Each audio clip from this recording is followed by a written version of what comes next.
Welcome. You are at the CCC. Where there are no outside issues. My name is Anthony. I'm an addict and an alcoholic, another bozo on the bus, and I care about you. Yes, and I'm LouiLou. My pronouns are he and him.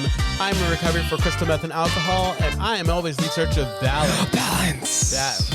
And I'm Jordan. I'm the third wheel to this relationship forever and always. Yes, you are. Yes.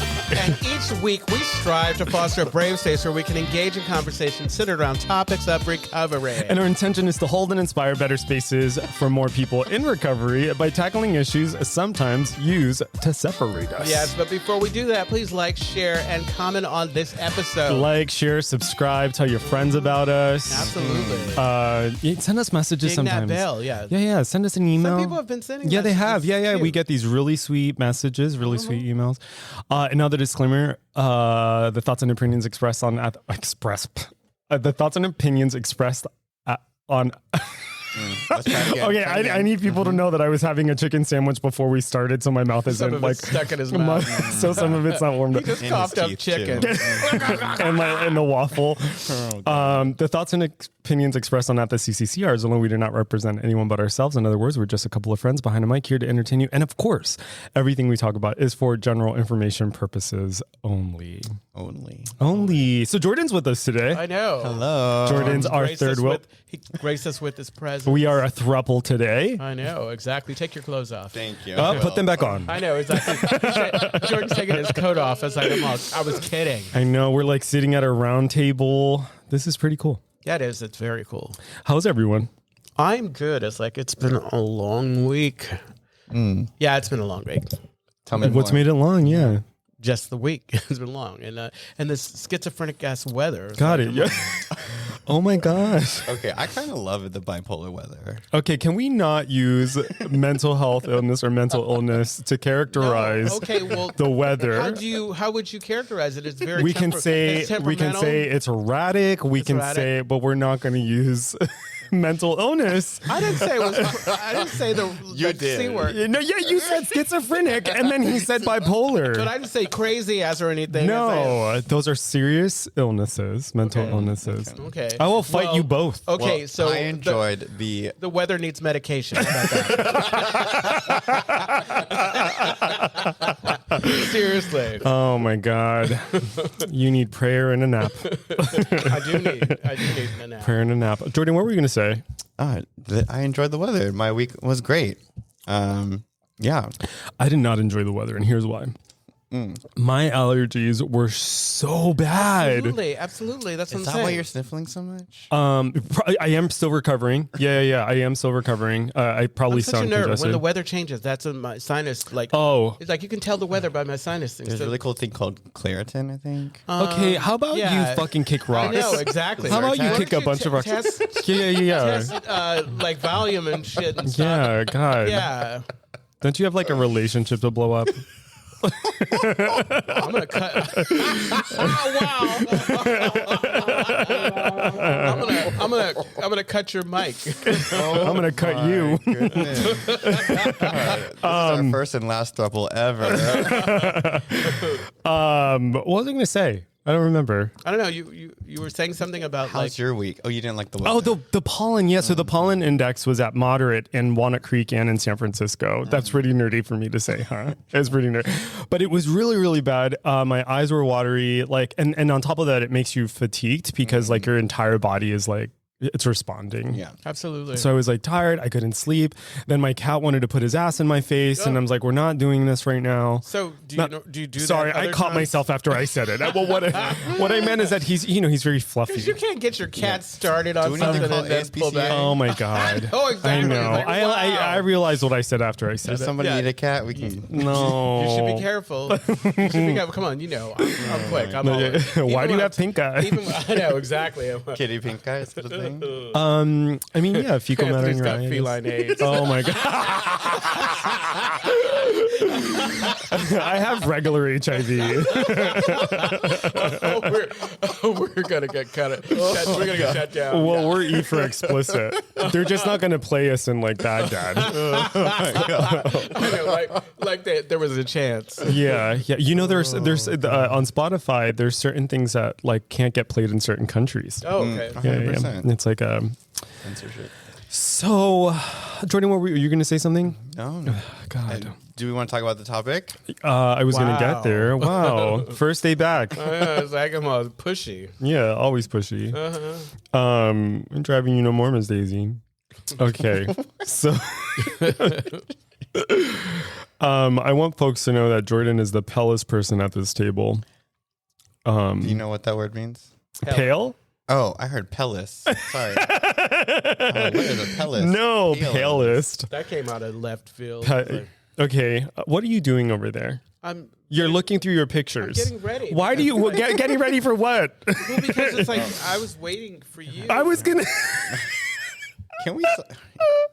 We're just attacking each What other. I love is like. This was like a bad episode of The Breakfast Club. What is the Breakfast Club? And I think I don't know where it's at, but it's like a talk show. It's like a radio talk It's like show. a radio talk show. Yeah. And they've got all this drama on now. Got it. Okay, so today's topic is navigating masculinity and vulnerability in recovery. And just I feel like we've had a conversation about. You remember a conversation we had about masculinity, and we also had one About femininity. Yeah. But I feel like and we talked about vulnerability, but I feel like it's a wonderful topic, especially it's very apropos with what's going on now. What's going on now? Life. Oh. Life is just happening. Life is life. I will punch you on air. What did you think I was going to say? I learned how to be especially vague on air. On air. I want our listeners to know that before we started recording today, Jordan and Lewis engaged me in a conversation that was very difficult. And I had unexpected emotions. He almost hit us. I didn't hit you. I was angry. Well, something, for listeners, I had an experience recently that I'm still recovering from. I feel like emotionally, spiritually, psychologically, really devastated. And so it's really hard for me, I think, to perhaps think clearly. Right, which is, I think, ultimately what Jordan and Lewis were trying to get me to a point. As Lewis said, you're drinking poison. Is that what you said? That saying. It's like if you haven't heard this, is like a resentment is like drinking poison and waiting for the other person to die. Yeah, but I don't. Yeah, we're not going to open this back up. We're not going to. Yeah, we're not because I think I'm. I have to have the experience I'm having, and the goal for me is not to. So a resentment is a revisiting. Oh yeah. Right. It's a revisiting of something that hurts or something that angers you. And so my goal is not to revisit. My goal is to let go of all of that. If you haven't left the house, bitch, you don't what do you mean I haven't left the house? No, if you haven't left the house, you don't have to revisit it. If you're in it, like you haven't left the house, you're in it. So you don't have time to revisit because it's like every. I see what you're saying. You know what I'm getting at? That's clever. Yes, exactly. That's really clever, actually. Yeah. That's. Thank you. I'm here for you. Do you wonder why we get along? It might seem like I'm stupid. I never said that. Okay, but you don't have to because sometimes he says big old college words and says, "You want a dictionary, black man?" I never. Oh my. First off, I am a man of color. I know exactly, but that don't make it okay. No. Oh my God! You keep turning it around on me. You sneaky snake. Okay, so I'm sorry. We're gonna get to the topic, but I need to get to the I could not. Brendan sent both of us like the transcript. The transcript of we were talking about like when the episodes were being released. Yeah. And we go through it like, you can get the episodes Monday. And I was like, yeah, they're released Monday. Sometime in the morning or whatever. But sometimes they're released on Tuesday. And he said, but you'll get it on Monday. But sometimes they're released on Tuesday. And then we start Brandon's laughing. doing his best. And we started laughing. It's like, come on. That has been so characteristic of. That's why I love this. I love our vibe, and we include Jordan in this because sometimes we need somebody to laugh at. Yeah. I thought we include Jordan because we're part of the pipeline from prison to work. We're secretly doing DEI work. Wow. But yeah, so vulnerability and I've never been masculinity. to prison, for the record. It's fine if you have. I know. For folks who have been incarcerated, we all have a story. Let's start off, because I think that a definition or a working definition of masculinity would be good. I think that's great. Do you have one on your phone? No, I'm just looking at the title. Well, we got past that. Go ahead. I'm listening. Masculinity, to me... Okay, let's define it for ourselves. Yeah. Okay. To me, it is a spectrum, right? I think there's... I'm listening. I'm pulling up a definition. Yeah. Mm-hmm. There's attitudes and behaviors and demeanors, right, that are seen as more masculine, that's quote unquote societal appropriate to be masculine, right? And I think within the masculinity, there's a spectrum of being super masculine versus not as masculine, right? Whatever that is. But to me, it's a spectrum. It's not like you're either masculine or you're feminine, right? That's the expression of the gender of your choosing is a spectrum. Yeah, exactly. That's cute. Yeah. So let's hold on to that. Louis, do you have something? Not really. I mean, it's like I was just speaking the definition. So I'll wait to hear. Let's hear it. So the qualities or attributes regarding as characteristics of men or boys. Men or boys, right? Yeah. So masculinity as a spectrum, sure. But I think if we talk about masculinity on a spectrum, really what we're talking about is a gender spectrum that it would include femininity. Yeah. Right. Because, which I think is what you're saying. Mm-hmm. Right. So what I think of when it comes to masculinity is that it's number one, culturally informed. It's culturally informed. Ideas of masculinity are not necessarily universal. And because they're culturally informed, they're shaped interpersonally, socially, right? So, so when I think about masculinity, going back to the textbook definition, it's like those things that are characteristic of what the culture says is, I don't know, characteristic, I think was the word for boys and men, right? That makes sense. Yeah. There's different kinds of masculines in a gay space. Yeah. There's different masculines in a more hetero space, or like masculinity looks different in my family versus in my queer family. Yeah, being gay, the idea of like gayness in general is different wherever you go in the world. Absolutely. Yeah. Right. Although there was an interesting study that showed that there are more linguistic similarities between queer people across regions than there are straight people within the same region. Oh, wow. Okay. Yeah. Topic for another time. This probably have everything to do with the like if they have access to social media. Oh, 100%. Yeah, exactly. 100%. Yeah. But yeah, so I like what you're bringing up, Jordan, this idea of like what being queer. What are you doing? There's a bug. There's a mosquito. There was this idea of like gayness, queerness being different. Like masculinity looks very different in my family than it probably looks in your family. Yeah. Right? White masculinity looks different from, say, maybe brown masculinity. Oh God, yes. Class. So middle class masculinity is different from educated. It's all it's like, because it's like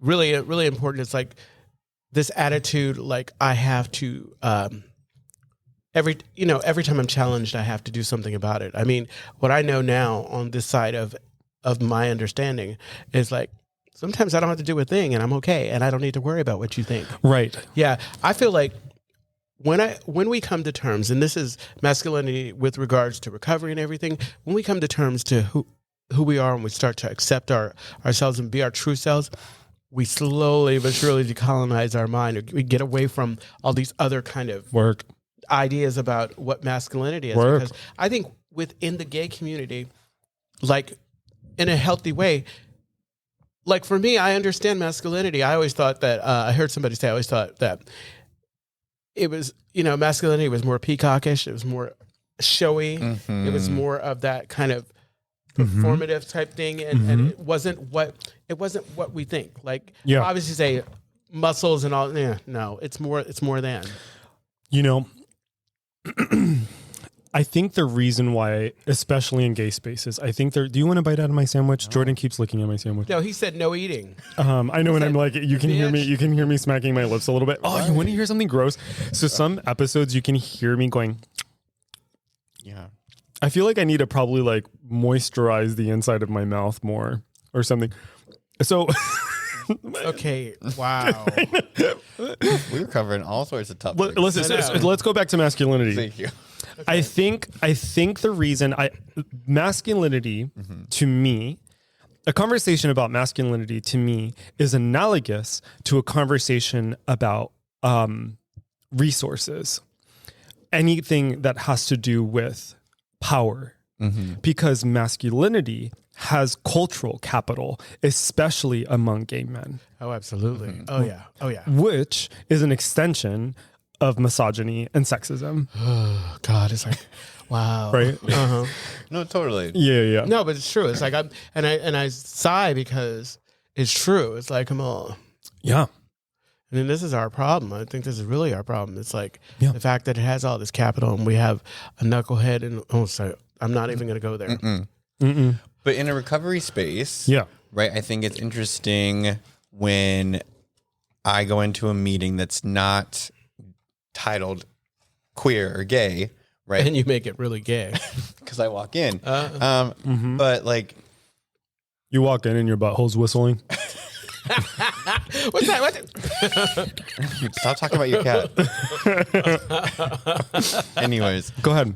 You walk in, right? And there is a size up of other, for me, like sizing up of other guys in the room, right? And for you? For me. Got it. Yeah. And I think that there also is, recovery is a unique space because it's the one opportunity where I think it's for so many years, so many decades, it's been okay to be emotional in this space in front of other men. I mean, recovery is unfortunately, right? A lot of rooms are mostly men. And so to have that space to be vulnerable when society is saying, be a man, don't. Also, you're talking about your experience as someone who was earlier in recovery too. Totally. Because I think that like it will change. It will. Interesting. It definitely will. I mean, we size up, but it'll change why you do it. You know, I mean, I feel like I don't really care. Like I will. Yeah. I feel like nowadays it's like I go into those spaces to just be, to do things how I want to do them. The other day, listeners, I'm sorry I'm eating. Are you sorry? I don't think you're sorry. Are you sorry? Really? What I am sorry for is the sound of my lips smacking. Are you sorry? I'm not sorry for eating. Okay, that's good. Okay, listen. Did I tell you this, Louis? No, but you're going to tell me. I'm going to tell you. No, tell me. Okay, so I was sharing at a meeting in Menlo Park. Okay, you did just now. Okay, what are we doing? What's happening You're right now? telling me. Okay, so I was on my way to Menlo Park, and I was I was taking the Caltrain. And as I was walking toward the Caltrain, there was this other guy coming this way. And he looks at me and he says, "Faggot, get the fuck away from me." What? No. And I was like, what the fuck? Wow. And like, I felt like I was transported back in time. I was like, oh my God, I felt like a little kid. I was wild. Like, he also like looked like he wasn't completely there. It was like really aggressive where I was like, oh, this person is going to try to hurt me. Yeah, exactly. So I like walked around to the other side of the building and I was like, what am I supposed to do right now? You know, I have to get on this train. I was recovering from food poisoning from the night before. It was just not the look. So, finally I get to the gate and he's standing by the gate. And so I called the Caltrain police because I was like, I'm literally afraid right now. Exactly. This guy is huge, looks fucking crazy. And it brought up a bunch of things for me. Oh, I bet. Yeah. It brought like, I felt like, you know, despite, I'm 14 years old now and I have recovery under my belt and I'm a learned person. And there was a part of me that was like, I felt like emasculated. Like, yeah. Exactly. Yeah, I felt like, oh my God, if my dad was here, my dad would have punched him in the mouth or blah, blah. And I went it was just like this really fucked up experience. Then I went home. I was like, maybe I need to buy a gun. Maybe I need to, like, I started to go down this kind of and it's interesting. The misconception has always been that the other guy and his show of bravado and whatever was what masculinity was. But in fact, it's the whole spectrum, like you're saying. It's how you were showing up, like, not feeling like you need to engage this person because it's not always the right move to physically try to fight someone or whatever. Right. Like masculinity now, the adult version of it is to call the cops. Yeah. So I'm not going to jail for you. You know what? So it's interesting when we talk about, because the other thing we probably should acknowledge here is that masculinity, like femininity, are performative. Oh, absolutely. These are things that we can perform. Right. Although some people might disagree. But anyway. So it's interesting because there are characteristics of masculinity. There are like the things that are masculine that I'm attracted to are not the things that I think most men try to embody. Like what? So like things that I'm attracted to is like, I like big butts and I cannot lie. You're not wrong. I know. Exactly. You know, and also I realize that it's also kind of problematic to attribute this to masculinity. So I just want to acknowledge that, but we can also talk about masculinity as energetic, which can be exactly. and it can be embodied in anybody, also not being limited to because so like characteristics that I really like. I'm very attracted to men who are discerning. So like thoughtful, discerning, intentional. Yeah, I can see where that would be problematic. Attaching that. Yeah, right. So, but here's the thing: is that I'm also attracted to women, not sexually, but I'm attracted to women who also embody those characteristics. Yeah, no, absolutely. Yeah, so assertiveness, I think, is also very attractive. Like a level-headedness is also very attractive to me, which generally have been attributed to masculinity. But we know that couldn't be far from the truth. Right. Which is right. So that's what I'm saying is that for they're like, I think for some gay men, perhaps there's this, maybe there's this like, you know, what's really sad to me whenever you're around like a gay man who, is like working so hard to like perform. Oh God. Yeah. Cause you can feel it. It's even in how they, yeah. For my friends who are like that, I'm all, hey, take that bass out of your voice. What are you doing? It's like, I'm all, what are you kidding? It's like, you open your mouth and about 25 pairs of pumps fall out. But, and here's the thing, but what's interesting for me, for what's interesting about that is that but like, as queer people, gay people, we're the folks who say like, fuck gender. Like you can play around with gender. You can do whatever the fuck you want with gender. Do we? Some of us do. Some people don't. Some people don't. I mean, like I'm all, I'm sorry. Like on TikTok, you don't catch it. There are a lot of people like, the thing that I hate is like, you have that gay person said, oh, I'm not that kind of gay that I don't watch RuPaul's Drag Race and I don't do this and I'm a normal person and whatever. It's like, I'm all, you know what you pick me. That's what you are. You are pick me. It's like, I'm all, you are, it's almost like people of color who are apologetic for microaggressions that come from like, it's like, I'm all, I know. I know. You know what I'm saying? You know what I'm getting at? It's like, I'm all, this is bullshit. It's like, I'm all, you need to stop taking care of people that don't need to be taken care of, I also think too, I think marginalized communities choose to marginalize their own marginalized community.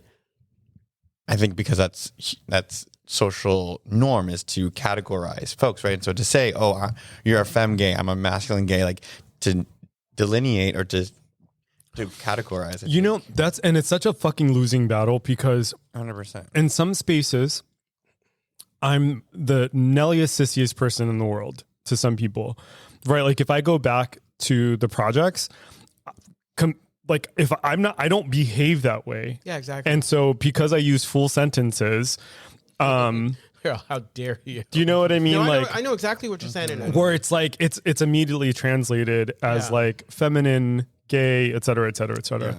Where in other spaces, it reads as neutral because in those spaces, like if say they're like academic spaces or just things like that. Yeah. So you can't fucking win. No. Right? Like there's no, but there. I think the part that fucks me up though is that there is capital there. Yeah, exactly. Well, yeah. And so a lot of us do the code switching because we do the code switching, but it's because we all, collectively have this misguided idea of what, masculine and feminine is, and we bought into that. And again, going back to I love Miss Bell, decolonizing our mind, getting away from that, realizing that, what we were told was we were sold a bunch of woof nickels or like wooden nickels. My father was saying wooden nickels. Wooden nickels. Yeah. You know where I think this shows up? Where? In bottom shame. Oh yeah. Totally. Bottom shaming. Yeah. Bottom shame. But I also think too, like using masculinity and code switching that is a survival technique for a lot of people. Oh, 100%. Yeah. 100%. Yeah. To be in a workplace and it's not always appropriate to be your natural feminine self, right? Ooh, I'm not going to work voguing. But the irony of it is like we try so hard, or at least we try so hard to get one way or whatever, and most of the time it doesn't work. Right. Like people already clocked that. Right. People already clocked it. It's like, girl. You know how long it's taken me to just be my fucking self? God. Do you know what I mean? Like I can remember when I was like closeted and literally micromanaging and monitoring everything from the tone of my voice to how I was using my hands to like just all this work. Or then when I was hooking up with people, like working really hard, like it's just so exhausting. Well, I think the exhausting part for me in that was becoming aware that I was doing it. Yeah. Because before it was just so second nature. I was doing it like I was actively doing it and I didn't think much of it because maybe I didn't think much of myself. And then when I started to get to that place where I'm all, okay, you know what? Because the goal is always, and I'm still working at it, to be the same Louis everywhere. Yeah. And it's like to be an integrated human, exactly, and it doesn't always happen. And I'm almost certain I told this story once before. I went to this. I was in my active addiction before. I went to this spiritual retreat down in Los Altos Hills at a Jesuit center. Okay, and I was with a bunch of men, and I was like, I made a decision not to disclose that I was gay. Okay, and so we were having these experiences, and I was watching people like really kind of get open and honest and vulnerable and what have you. And so we go to lunch, and I had an aha experience. And I realized it's like, I'm keeping this part from me, and I'm missing an opportunity to have the same kind of experience. So dramatically, I came in afterwards, and we started meeting again, and I'm all, and this is my story, and I'm gay, and blah, blah, blah, blah, blah, and nobody cared.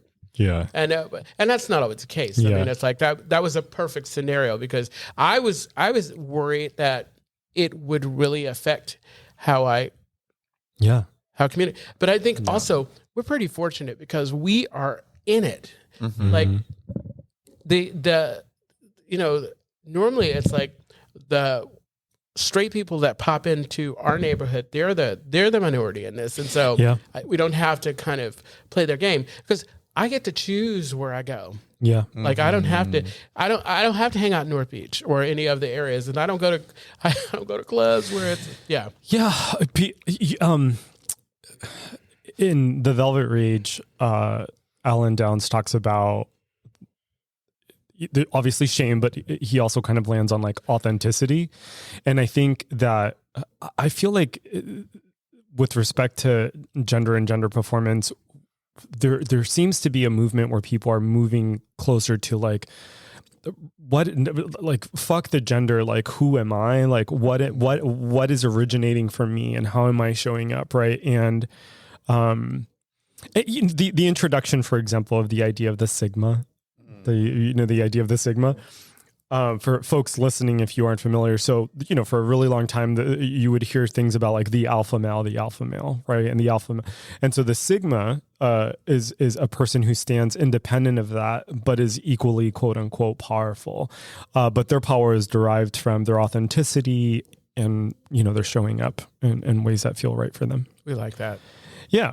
Yeah. And so I think for me, with respect to masculinity is like, especially in recovery spaces, I've had to learn how to like lighten the fuck up and not do all the second guessing, right? Like it's taken me a really long time to cry in meetings, it's taken me a really long time to like admit when I need help.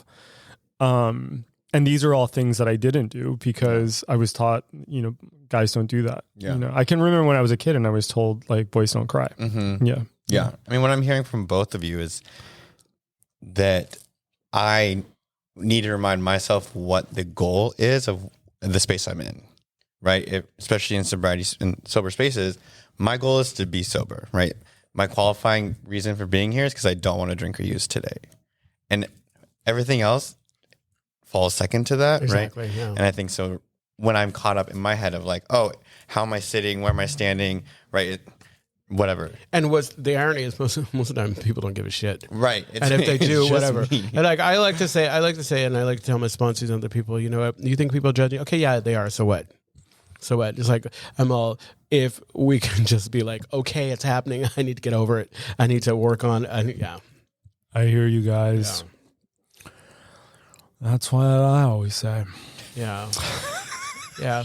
And all of this has, this conversation is relevant to folks who are actually like trying to move out of, trying to not be bound by gender, all of those things. Because if you're in, and this is, if you're in a region or area where this is the thing, I can imagine it might be really tough if you are changing and growing like we change and grow, and you're around people who aren't changing and growing, or who don't feel, or maybe changing and growing at not at the same kind of pace. Yeah.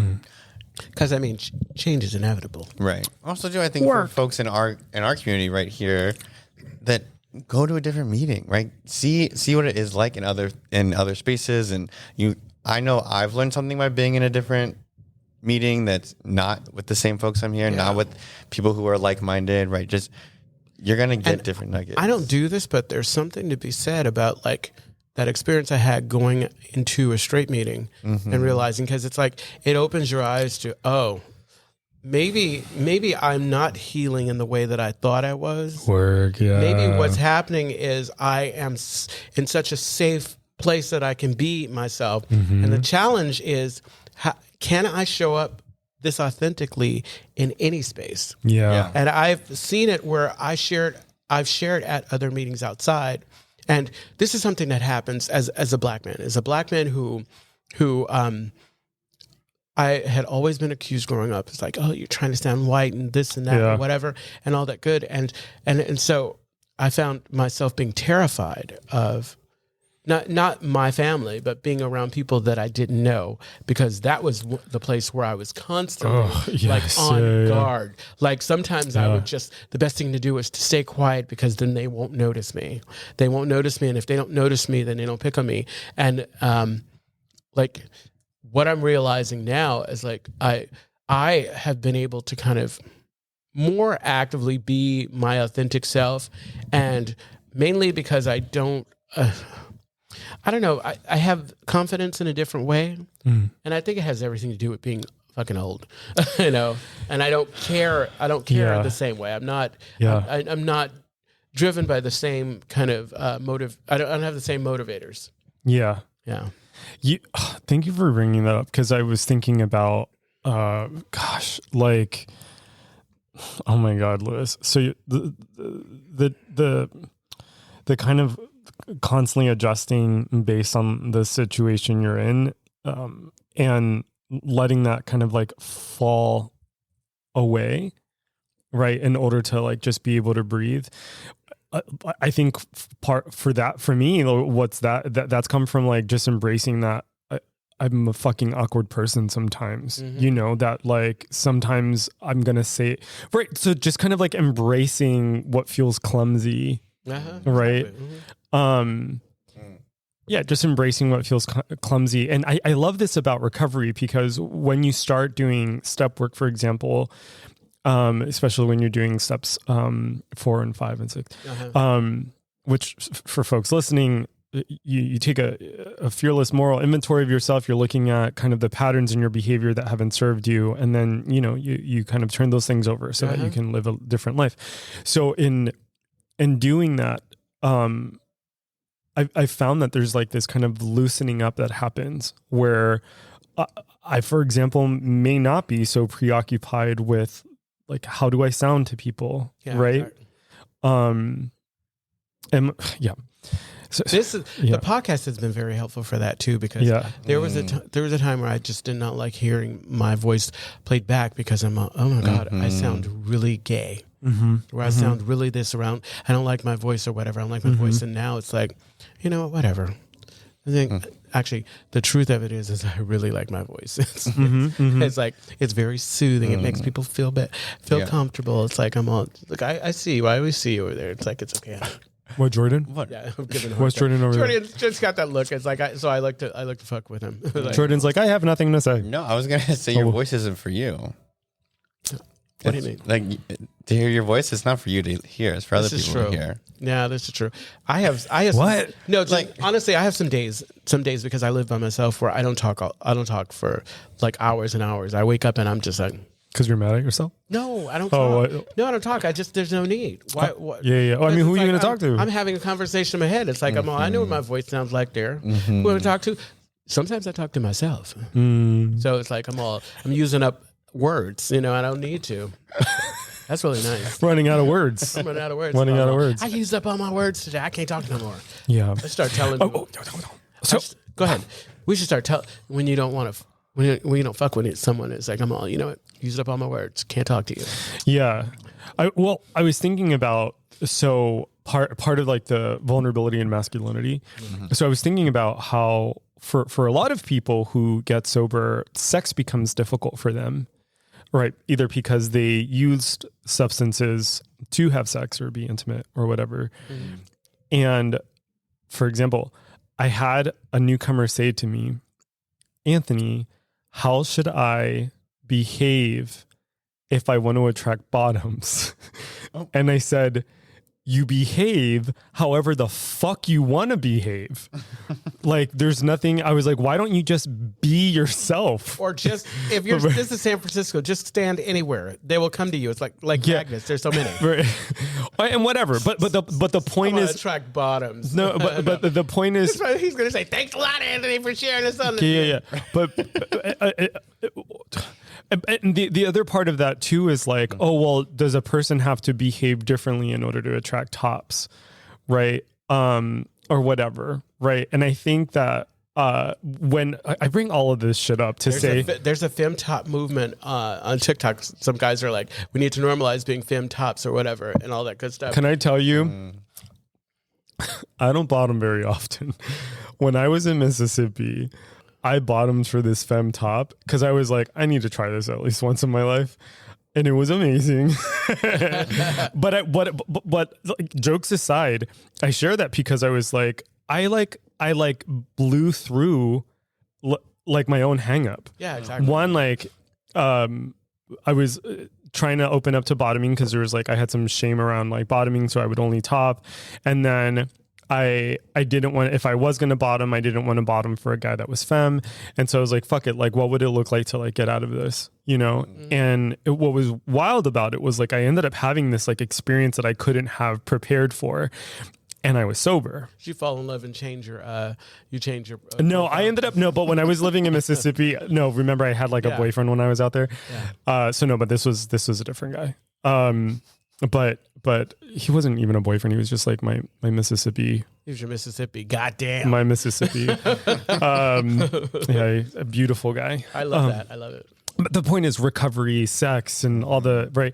So what's cool about being sober and like talking about things like masculinity and like all the different ways that kind of it shows up and it can like be kind of like a barrier to connection is that as a sober person, I get to be present for the feelings that I'm having and the experiences that I'm having, and I can be discerning about them. I can kind of pick them apart. I can bring them to my friends and have them questioned. Exactly. Right.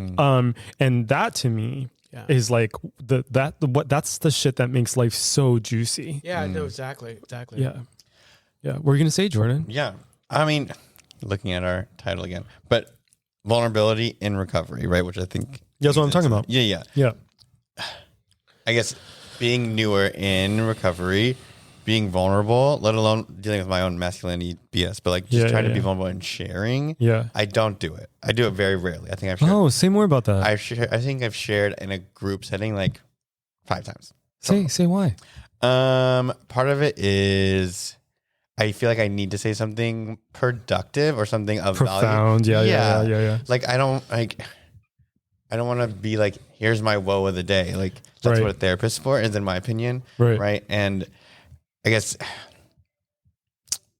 I don't know, like how, does that just come with time? Does that just come with practice? Do I just like say what, like, I don't know, is that it? Or do it?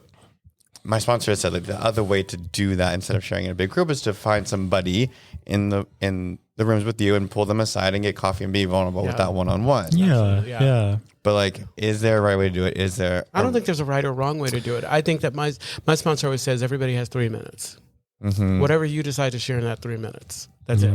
Beyond that 3 minutes, that's when I say, you know what? If you can't say it all in 3 minutes, then you need to talk to your sponsor or grab somebody after. Mm-hmm. But yeah, it's like the way that I share. Sometimes I share. In the beginning, I would found myself I was sharing because I wanted to make people laugh or whatever, and then I had a friend who moved to LA or whatever, and then I saw how they were behaving, and I'm all, is that how I'm behaving? I'll step and fetch it type of situation. What step and fetch it? That's black people who pick me. They're called step and fetch. Step and fetch it was a character who was a kind of a racialized character. Oh, like an Uncle Tom. Yeah, exactly. And I jokingly said that, but really, we were all kind of struggling with trying to be vulnerable, trying to be ourselves, all the things that we're talking about. And so I share. Sometimes it's like I used to share a lot. And I'll share. I try to keep my hand. I try not to share, especially if it's not a good topic, or if it's a topic that I just don't feel like I have anything else to add to. Yeah. Then I won't say anything. But if I'm listening and I hear, because say if you like to me, you should bring something to. Bring something. Don't just try to take from or whatever. But I don't think there's any right or wrong way to share. Sometimes all you do is say, my sponsor. I have heard people say my sponsor said that I'm raising my hand just so that can be a part of my recovery. Mm-hmm. And also, I like to be succinct.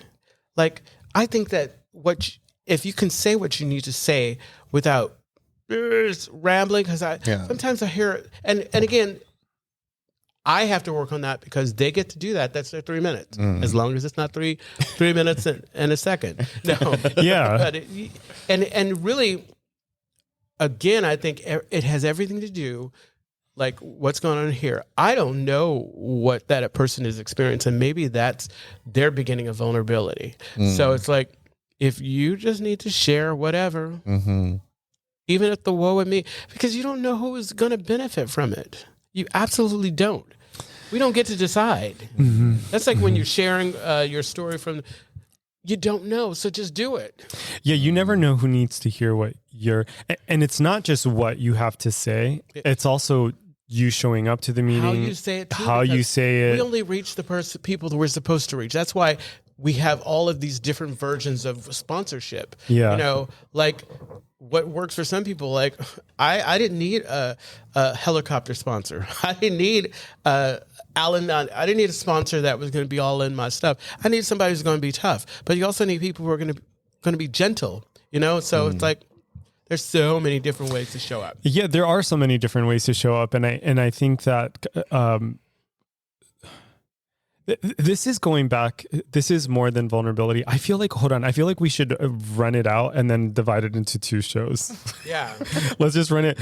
You're hearing it here, folks. We're deciding on how we're going to splice this. This is going to be a 2-part episode because we're just going to take it to the 15. Is that okay with you guys? Mm-hmm. Okay, cool. Because there's just so much to say. Yeah, exactly. So, oh my God, what was I going to say? Okay. Sharing in a group. Oh my God. Come back. Oh, sharing in a group. Mm-hmm. Mm-hmm. Yeah. You share in a group. Okay, hold on. I got so excited about all the other things. Okay. Sharing in a group. Okay. I'll talk about myself. So, it's taken me a really long time to get comfortable with sharing, right? Because sharing, you can have like share shame. So you like share something and immediately start to feel shame. Oh yeah. Regardless of like what you're saying, share shame. And when you get into, well, for me, getting really into step 3, so you turn your will and your life over to a power greater than yourself. Whenever I'm in that place, whenever I get into a place where like I can't control anything, there's something far greater than me kind of orchestrating everything, or however you want to kind of imagine that, then it doesn't matter what I share. It doesn't matter what I share.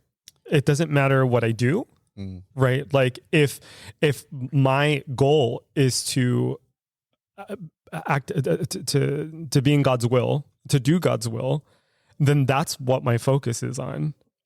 And so it doesn't matter if my share makes sense. It doesn't matter if someone isn't responsive to something I say, or if they're judgmental, right? It doesn't matter because there's something far greater happening. And when I'm open to that, I connect more. I like am open, I have different experiences that make life feel so full.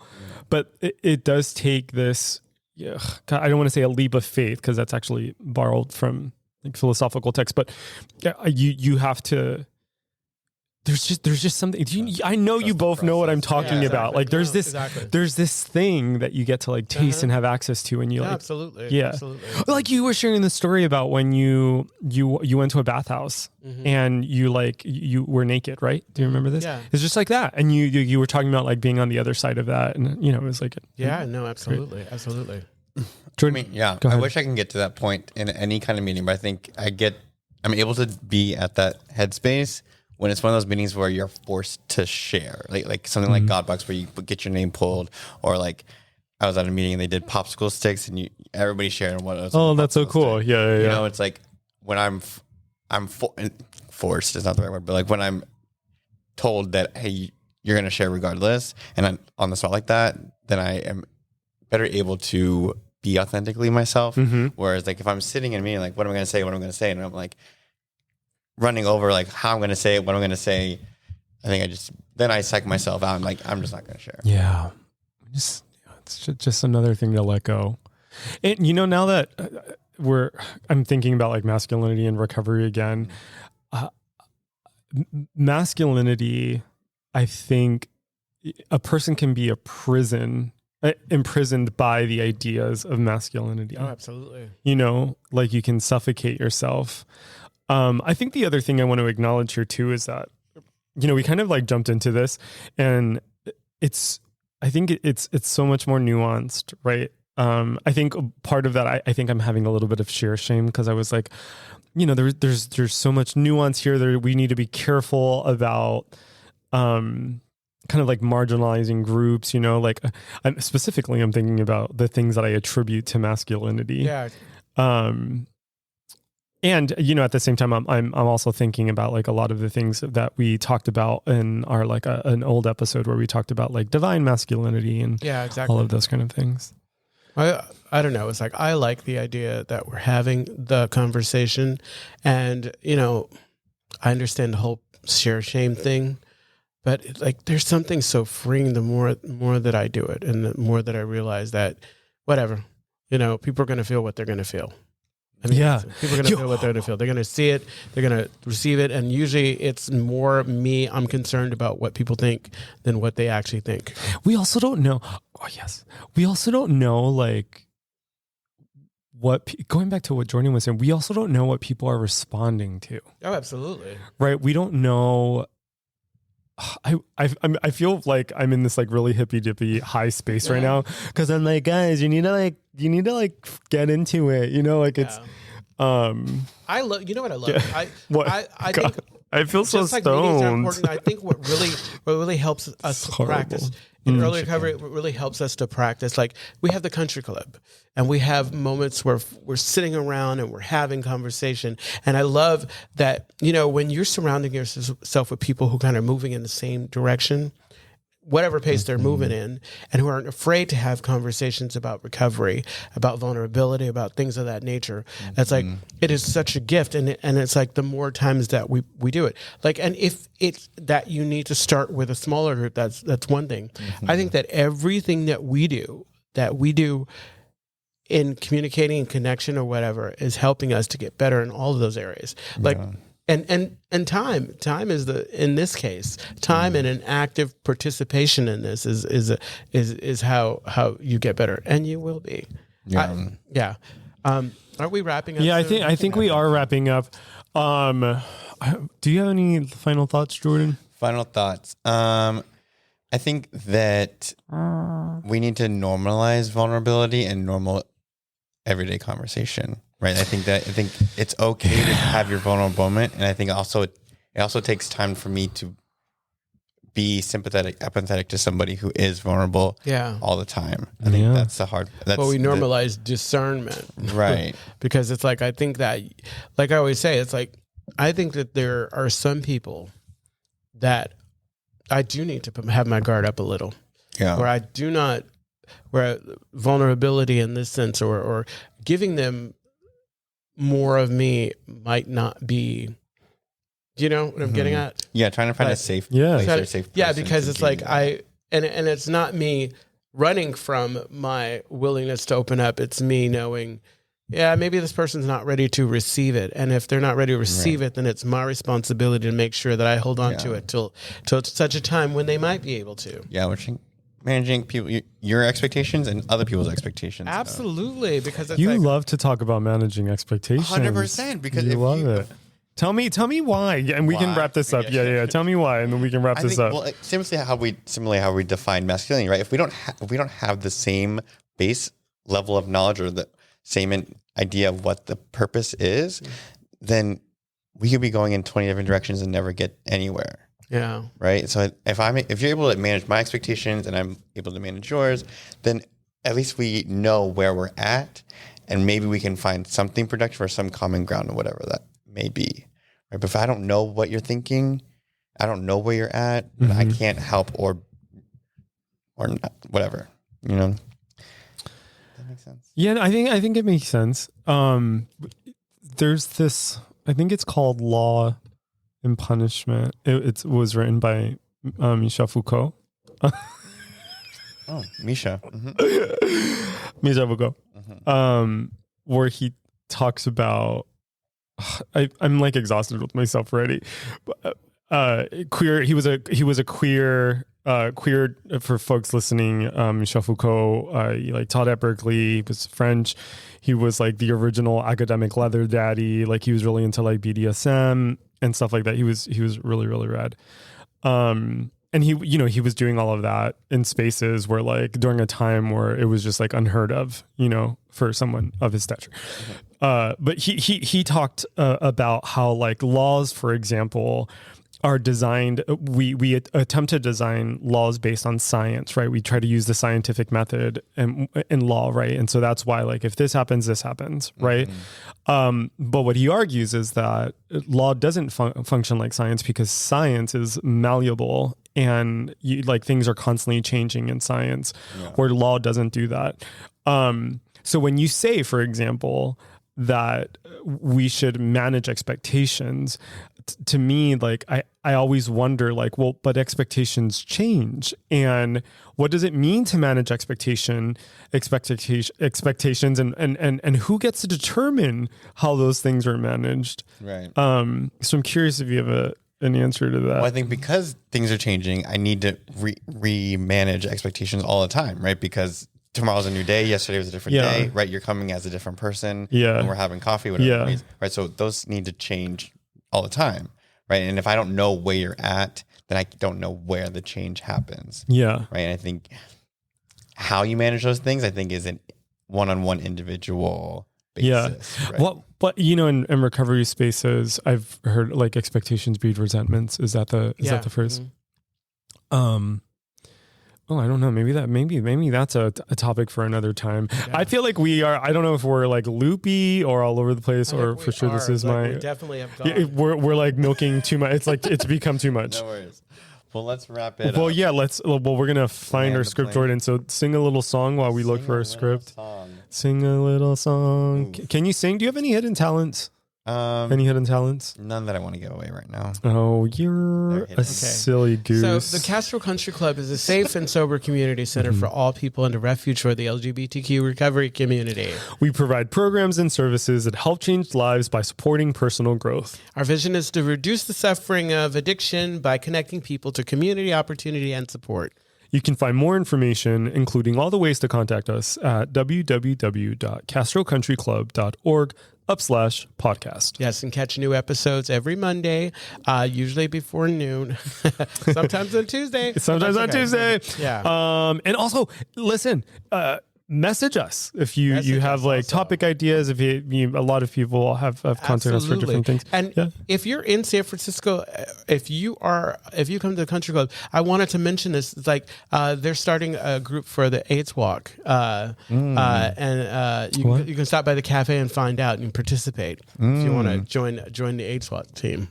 Yeah, the Castro Country Club always has interesting stuff going on. Oh, absolutely, always has interesting. Check out the website. Check out the podcast, but also just check out the website, see what's going on, ways that you can support the recovery community. Exactly. It's not restricted to 12-step. There are a bunch of different things that you can get involved in. Exactly. All right, let's fucking land this bitch.